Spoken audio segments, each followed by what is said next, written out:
오늘 우리에게 주시는 하나님의 말씀 고린도전서 15장 29절로 32절까지 말씀 보겠습니다. 고린도전서 15장 29절로 32절까지 말씀 우리 한 절씩 교독하고 마지막 끝절은 한 목소리로 같이 읽겠습니다. 고린도전서 15장 29절로 32절까지 말씀, 제가 먼저 29절 읽겠습니다. 만일 죽은 자들이 도무지 다시 살아나지 못하면 죽은 자들을 위하여 세례를 받는 자들이 무엇을 하겠느냐? 어찌하여 그들을 위하여 세례를 받느냐? 형제들아, 내가 그리스도 예수 우리 주 안에서 가진 바 너에게 대한 나의 자랑을 두고 단언하노니 나는 날마다 죽노라. 내가 사람의 방법으로 에베소에서 맹수와 더불어 싸웠다면 내가 무슨 유익이 있으리요? 죽은 자가 다시 살아나지 못한다면 내일 죽을 터이니 먹고 마시자 하리라. 아멘. 제가 생각할 때 그래도 새벽 기도에 나오시는 분들은 우리 교회에서 믿음이 제일 좋은 분들이 아닌가라고 생각을 하고요. 그래서 우리 사람됨의 연약함, 믿음의 높낮이, 깊이와 상관없이 이 하나님의 말씀이 말씀하는 바를 그대로 전할 것이고요. 그 말씀에 우리 모든 성도님들이 거울 삼아서 우리 자신의 모습을 정말 좀 냉철하게 잘 들여다보는, 어떻게 보면 우리들의 민낯을 좀 들여다보는 그런 시간 되었으면 좋겠습니다. 잘 이해를 하시면 좋겠는데요.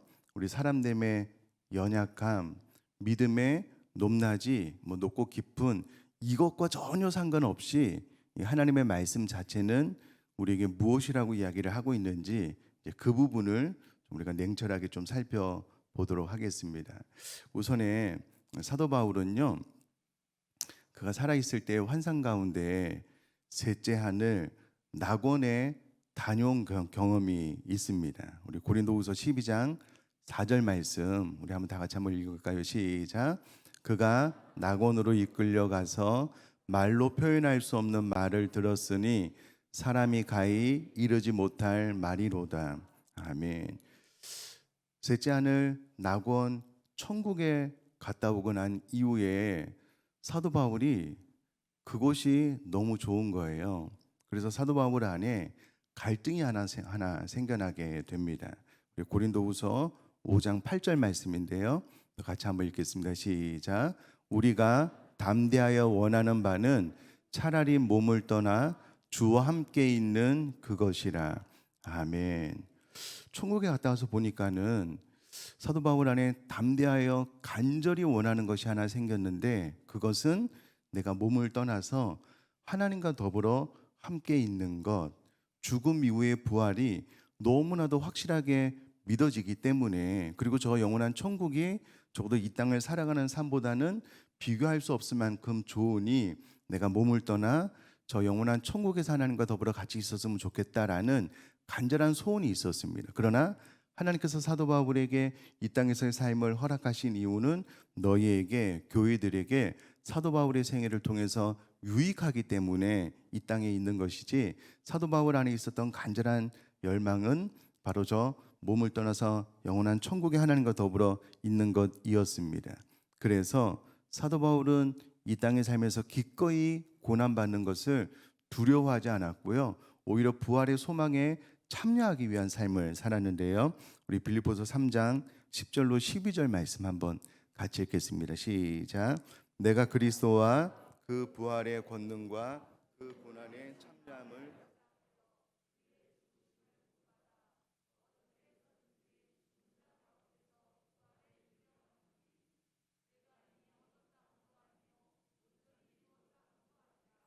오직 내가 그리스도 예수께 잡힌 바 된 그것을 잡으려고 달려가노라. 아멘. 아멘. 정말 사도 바울은 이 땅에서 어떻게든 주님의 부활에 참여하기 위해서 모든 고난을 기꺼이 받았던 사람입니다. 자, 이와 같은 것을 전제로 해서 오늘 본문을 좀 더 자세히 살펴보도록 하겠는데요. 15장 29절은 만일 죽은 자들이 도무지 다시 살아나지 못하면 죽은 자들을 위하여 세례를 받는 자들이 무엇을 하겠느냐, 어찌하여 그들을 위하여 세례를 받느냐라고 기록을 하고 있는데요. 당시 고린도 교회 가운데 일부가 부활을 믿지 않습니다라고 이야기를 하면서도 그때 당시에 죽은 자들을 위한 대리 세례를 행하는 일이 있었는데요. 부활을 믿지 않는 고린도 교회 일부 성도들 가운데 그들의 관습을 따라서 죽은 자들을 위해서 대리 세례를 받는 일이 있는 거예요. 야, 너희들은 부활을 믿지 않으면서 어찌하여 그와 같은 행위를 하느냐라고 지적을 함으로써 고린도 교회 일부 교인들의 모순적인 행위라는 것을 지적하면서 부활이 사실이다라는 것을 이야기하고 난 다음에 사도 바울은 그의 생애를 통해서 삶을 통하여 부활이 사실이다라는 것을 증명하고 있는데요. 우리 30절 말씀 한번 같이 읽겠습니다. 시작. 또 어찌하여 우리가 언제나 위험을 무릅쓰리요. 아멘. 사도 바울은요, 가는 곳마다 예수 그리스도의 십자가와 부활의 복음의 소식을 전했습니다. 두 가지 반응이 딱 나타났는데요. 첫 번째는 이 소식을 듣고 예수 그리스도를 믿는 이들이 많이 일어났습니다. 교회들이 막 생겨나기 시작했습니다. 또 하나의 반응은 사도 바울이 복음을 증거한 이 일 때문에 사도 바울을 죽이려고 하는 이들 또한 일어났고요. 이로 말할 수 없는 많은 환난과 핍박이 동시에 찾아오게 되었습니다. 그런데 사도 바울은 복음을 증거하면 증거할수록 이 두 가지 반응 가운데 후자 또한 만만치가 않았거든요. 어떠한 일이 있었는가? 우리 고린도 후서 11장 23절로 27절까지 말씀인데요. 우리 화면을 통해서 보시면 되겠습니다. 제가 한번 읽어볼게요. 그들이 그리스도의 일꾼이냐 정신없는 말을 하거니와 나는 더욱 그러하도다. 내가 수고를 넘치도록 하고 옥에 갇히기도 더 많이 하고 매도 수없이 맞고 여러 번 죽을 뻔하였으니 유대인들에게 40이 하나 감한 매를 5번 맞았으며 3번 태창으로 맞고 1번 돌로 맞고 3번 파선하고 일주야를 깊은 바다에서 지냈으며 여러 번 여행하면서 강의 위험과 강도의 위험과 동족의 위험과 이방인의 위험과 시내의 위험과 광야의 위험과 바다의 위험과 거짓 형제 중의 위험을 당하고 또 수고하여 애쓰고 여러 번 자지 못하고 줄이며 목마르고 여러 번 굶고 춥고 헐벗었노라. 여러분, 사도 바울은 복음을 증거하는 이유 때문에요, 이와 같은 고난을 기꺼이 감내했습니다. 왜냐하면 적어도 그에게는 셋째 아들 낙원을 갔다 오고 나서 너무나도 분명한 천국과 부활하신 주님을 만나고 나서 내가 이 고난 끝에 죽음을 당한다라고 하더라도 나 또한 부활해서 내 마음속에 간절한 소망이었던 몸을 떠나서 주님과 함께 거하는 삶이 실현되기 때문에 그렇습니다. 자, 우리 사랑하는 성도님들, 어제 말씀을 통해서 부활의 3가지 증거를 통해서요, 여러분 부활이 확실하다라는 것을 믿으십니까? 여러분 아멘이셔요? 정말 그러십니까? 사도 바울은 너무나도 분명한 믿음이 있었고요, 부활에 대한 소망이 있었고요, 그것 때문에 계속 복음을 증거하는 가운데 이와 같은 고난이 계속해서 따라오는 거예요. 그러면 어느 순간 많은 교회를 세웠기 때문에 이제 좀 멈추고 쉬어도 되지 않을까? 단 한 번도 그렇게 생각을 해본 적이 없는 거예요. 왜냐하면 부활에 대한 소망이 너무 강력하고 확실하기 때문에 고난과 핍박이 다가오면 다가올수록 그에 반하여서 부활에 대한 소망도 더 커지는 거예요. 더 확실해지는 겁니다. 늘 죽음이 사도 바울을 따라다녔기 때문에 동일하게 늘 부활의 소망도 사도 바울을 따라다니는 삶을 살았거든요. 자, 우리 15장 31절 말씀도 제가 한번 읽어보겠습니다. 형제들아, 내가 그리스도 예수 우리 주 안에서 가진 바 너희에 대한 나의 자랑을 두고 단언하노니 나는 날마다 죽노라. 사도 바울이 자기 스스로의 육체의 정욕을 죽인다라는 말도 되지만 늘 죽음과 동행하는 삶을 살았기 때문에 나는 날마다 죽노라 라고 이야기를 할 수가 있는데요. 고린도후서 4장 10절 말씀도 제가 한번 읽어볼게요. 우리가 항상 예수의 죽음을 몸에 짊어짐은 예수의 생명이 또한 우리 몸에 나타나게 하려 함이라. 아멘. 그러므로 사도 바울이 나는 날마다 죽노라라는 말이 어떤 상징적인 표현이 아니고요. 정말 우리가 항상 예수의 죽음을 짊어지고 다녔습니다. 복음을 증거하는 것 때문에 오늘 죽어도 이상하지 않는 삶을 살았기 때문에 사도 바울은 나는 날마다 죽노라라고 고백을 했습니다. 이와 같은 이유 때문에 렌스키라는 사람은요, 사도 바울을 향하여서 죽음은 그가 매일 함께하는 반려라고 이야기를 했습니다. 사도 바울에게 너무나도 죽음이 가까이 있는 거예요. 나는 날마다 죽는다라고 고백할 수밖에 없는 위기의 상황들이 늘 사도 바울을 따라다녔습니다. 자, 32절도 제가 한번 읽어볼게요. 내가 사람의 방법으로 에베소에서 맹수와 더불어 싸웠다면 내게 무슨 유익이 있으리요? 죽은 자가 다시 살아나지 못한다면 내일 죽을 터이니 먹고 마시자 하리라. 사도 바울이 에베소 아시아에서 맹수와 더불어 싸웠다라고 했을 때 이것은 상징적인 표현인데요. 많은 고난을 받았다. 에베소에서 진짜 어려움이 있었고요. 아시아에서 겪은 이야기를 좀 잠깐 이야기를 하면 고린도후서 1장 8절로 10절까지 말씀 또 한번 제가 읽어보겠습니다.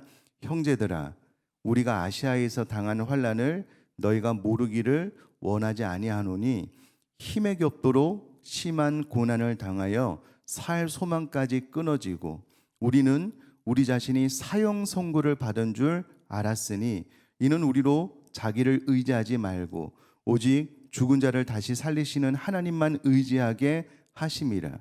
그가 이같이 큰 사망에서 우리를 건지셨고 또 건지실 것이며 이후에도 건지시기를 그에게 바라노라. 아멘. 여러분 사도행전 19장 23절 이하의 진술도 보면은요, 사도 바울은 매우 심각한 위기의 상황을 겪어서 이제는 꼼짝없이 죽었다라는 위기의 상황을 당했다라는 것을 알 수가 있습니다. 그러니까 사도 바울에게는 늘 환난과 핍박과 죽음이 따라다녔습니다. 왜? 복음 때문에. 복음 때문에. 자, 그러면 우리가 우리에게 좀 잠깐 질문을 해봐야 되겠죠. 제가 다시 한번 묻고 싶은데요. 사랑하는 성도님들, 정말 부활을 믿으십니까? 아멘이셔요? 여러분 죽음을 좀 피해 다니지는 않으셔요? 네. 죽음이 내 삶 근처에 있는 것을 싫어하지 않으셔요? 사실 우리 한국교회 민낯을 들여다보면 이게 이렇게 쉬운 문제는 아닙니다. 우리가 정부의 방침을 잘 따르는 교회여서 정부가 온라인 예배로 드리라고 했을 때는 어쩔 수 없이 온라인 예배를 드렸지만, 그러나 현장 예배가 가능케 되었을 때 왜 현장에 나오지 못했는가? 많은 이유가 있습니다. 사실은 나는 코로나 걸려도 상관이 없어요. 그러나 나 때문에 또 다른 동료들이 어려움을 겪거나 나는 괜찮은데 또 다른 분들이 생명의 위협을 느끼는 것, 그것이 좀 부담스러워요. 이런 것들은 100분 이해합니다. 그러나 정말 그 마음속을 가만히 들여다봤을 때에 그것이 사도 바울처럼 복음 때문에 어떠한 환난과 핍박이 다가와도 내가 부활에 대한 확실한 소망이 있기 때문에 정말 죽음이 내 삶 가장 가까이 있어도 개의치 않고 나는 예배를 선택하는 확실한 부활 신앙이 있었는지, 그것이 없어서 단순히 나 자신을 보호하고 또 내 생명을 이 땅에서 연장케 하기 위한 선택이었는지는 다른 사람은 몰라요. 아무도 몰라요. 그러나 나는 알 수 있잖아요. 나는 알 수 있잖아요. 그러면 우리가 어제 들은 말씀, 오늘 이 새벽에 예, 목사님, 저는 부활의 소망을 믿습니다 라고 대답을 하기는 했지만 진짜냐? 예수님께서 베드로에게 물으셨던 것처럼 3번, 너 진짜냐? 내가 한 번 더 묻는데 너 진짜냐? 라고 묻는다면 네, 주님, 그렇습니다. 사실 이렇게 대답하기가 쉽지가 않아요. 쉽지가 않아요. 물론 게으름 때문에, 나태함 때문에 또 행동으로 옮기지 못한 그런 경우도 있을 것 같아요. 그러나 이 모든 것들을 뒤로 하고 정말 냉철하게 내가 부활의 소망을 믿는가, 내가 사도 바울의 신앙을 본받기를 원한다면 이와 같은 삶이 나에게 당면했을 때에 내가 믿음의 연약함, 또 내 믿음의 깊이가 낮아서 선택할 때 어려움이 있긴 하지만, 그러나 내 방향만큼은 분명합니다. 내가 이 길을 걷겠습니다 라고 하는 거는 오케이예요. 괜찮아요. 그런데 대놓고 이것을 무시하는 거예요. 안 되는 거예요. 여러분, 한국교회 가운데 지금도 장로님들의 결의로 오전 예배만 드리는 교회가 있습니다. 아직도 안전하지 않다는 거예요. 있습니다. 없지 않아요. 그럼 반면 부활을 확실히 믿었던 사람들은 어떤 삶을 살았는가? 자, 일단 마태복음 10장 28절 말씀 제가 한번 읽어보겠는데요. 예수님의 말씀입니다. 몸은 죽여도 영혼은 능히 죽이지 못하는 자들을 두려워하지 말고 오직 몸과 영혼을 능히 지옥에 멸하실 수 있는 이를 두려워하라. 예수님께서 예수님을 믿고 따름에 있어서 어떠한 결심이 있어야 되느냐라고 했을 때에, 혹시 너의 몸은 죽여도 영혼은 능히 죽이지 못하는 자들을 두려워하지 말아라. 두려워할 대상 아니다. 죽고 나면 부활한다. 더 좋은 영원한 천국이 너를 위하여 예비되어져 있다. 몸과 영혼을 동시에 죽일 수 있는 하나님을 두려워하는 것이 진짜 믿음이다라고 이야기를 하고 있어요. 자, 요한계시록 21장 7절 말씀 보니까는요, 이기는 자는 이것들을 상속으로 받으리라. 나는 그의 하나님이 되고 그는 내 아들이 되리라. 말세에 정말 이로 말로 표현할 수 없는 많은 환난과 핍박이 올 텐데, 누구에게 하늘나라를 상속으로 주느냐? 이기는 자입니다. 이기는 자에게요. 지는 자가 아닙니다. 이기는 자예요. 자, 이와 같은 것들을 확실히 믿었던 부활 신앙을 가지고 있었던 사람들의 삶이요, 히브리서 11장에 너무나도 정확하고 구체적으로 나와 있어요. 이게 막 상징적인 내용이 아닙니다. 자, 히브리서 11장 35절로 38절 말씀 제가 한번 읽어볼게요. 여자들은 자기의 죽은 자들을 부활로 받아들이기도 하며, 진짜 죽었다가 부활로 받아들이기로 했습니다. 그러나 또 보셔요. 또 어떤 이들은 더 좋은 부활을 얻고자 하여 심한 고문을 받되 구차히 풀려나기를 원하지 아니하였으며, 풀려나갈 수 있는 길이 있는 거예요. 고문 가운데. 근데 구차히 풀려나가기를 원치 않은 거예요. 왜냐하면 더 좋은 부활을 믿고 기대하기 때문에. 또 어떤 이들은 조롱과 채찍질 뿐 아니라 결박과 옥에 갇히는 시련도 받았으며 돌로 치는 것과 톱으로 켜는 것과 시험과 칼로 죽임을 당하고, 실제로 이와 같은 일들이 문헌에 얼마든지 있습니다. 양과 염소의 가죽을 입고 유리하여 궁핍과 환난과 학대를 받았으니 이런 사람은 세상이 감당하지 못하느니라. 그들이 광야와 산과 동굴과 토굴에 유리하였느니라. 아멘. 돌로 치는 것과 대표적으로 스데반을 이야기할 수 있겠고요. 톱으로 켜는데 참 잔인하게 사람을 죽였던 것 같아요. 통나무를 중간을 다 파내고 그 안에 사람을 넣고요, 바깥에서 나무를 자르는데 그 안에 있는 사람이 두토막 나서 죽었대요. 그렇게. 여러분, 그렇게 죽이는 사람들에게 뭐 전신 마취하고 죽였겠습니까? 그 고통이 고스란히 다가왔잖아요. 구차히 풀려나가기를 원치 않는 거예요. 구차히 내가 예수 그리스도를 부인하고 살기를 선택하지 않은 거예요. 왠지 아셔요? 너무나도 부활 소망이 확실하니까는 그렇게 할 이유가 없는 거예요. 없는 거예요. 이것을 히브리서 11장은 믿음이다라고 이야기를 해요. 자, 제가 서두에 새벽 기도에 나오신 분들은 우리 교회에서 믿음이 제일 좋은 분들이니까 이 말씀을 나눈다라고 말씀을 드렸습니다. 이게 이제막 교회 오신 분들에게 예수 그리스도를 믿어서 이와 같은 고난을 받아들입시오, 이게 쉽지 않은 말씀이에요. 그러나 그럼 그래도 우리가 열대 때문에 밤잠을 설치시고 이 새벽에 나오셨을 텐데, 그래도 우리는 믿음이 있는 사람들이잖아요. 그러면 방향만큼은 올바로 설정을 해야 되는 것 아니겠습니까? 실제로 이와 같은 삶을 살았던 사람 한 명만 더 이야기를 하면은요. 사도행전 7장 59절 60절 제가 한번 읽어볼게요.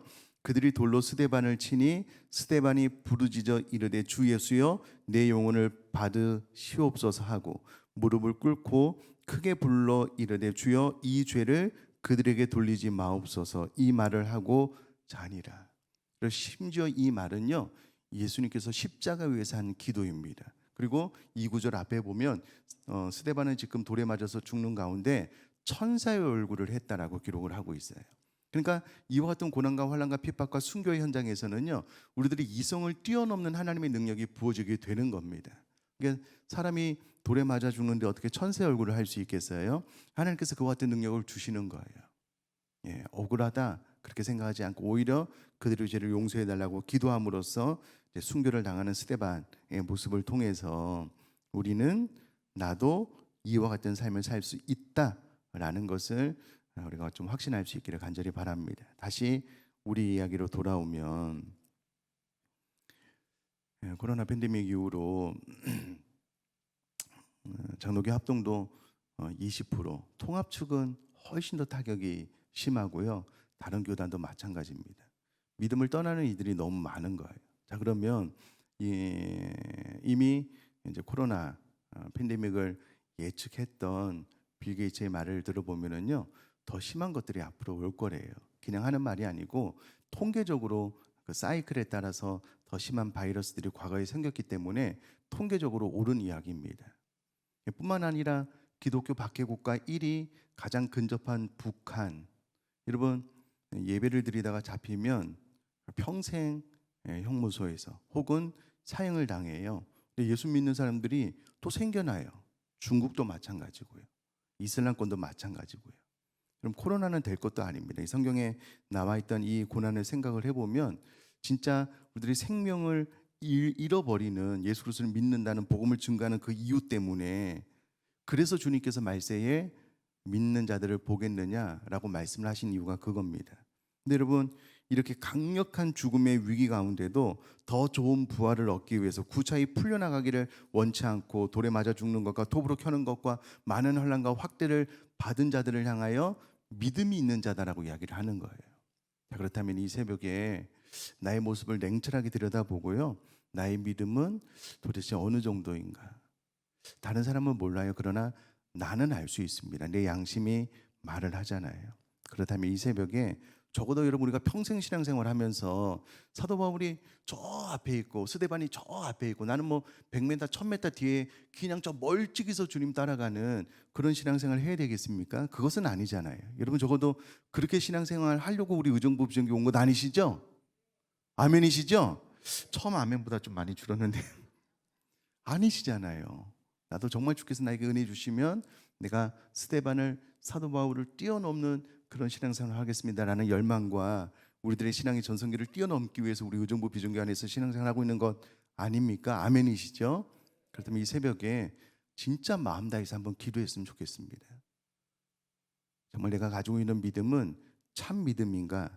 정말 나는 부활이 사실이라면 히브리서 11장에 기록된 이와 같은 믿음 있는 자의 삶을 살아야 될 텐데 나는 내 안에 가지고 있는 이 부활 소망이 참 소망인가?